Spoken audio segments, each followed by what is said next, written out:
from the Department of Economics. My interest is broadly in complex systems science, which makes me a generalist. Sometimes I speak to people and say I know a bit about a lot of stuff, well, not very much about anything, or I consider myself like a bee.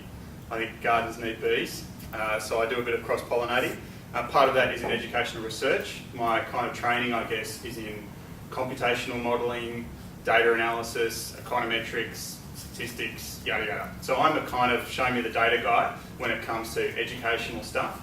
That goes for my own innovations, which I like teaching, but studying them and so on. A couple of projects I thought I'd tell you about at the moment that I've got going.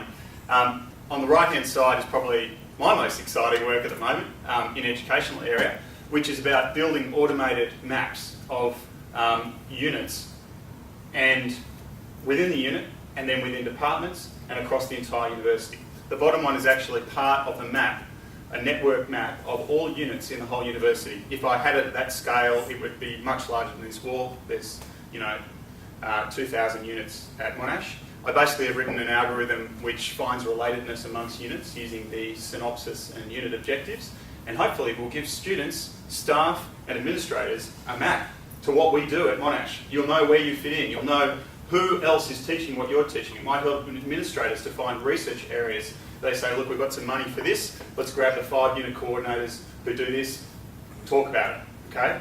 It finds some interesting stuff. It's good for departments, and the map up the top is within my unit, which was actually bespoke and made by the unit coordinators. But anyway, I think people need maps, and I think we're kind of guides. It goes together. Down here, I do stuff with discussion logs, automated discussion logs. A lot of what I do is to try and minimise my effort, so I write automated marking techniques. I'm validating one at the moment.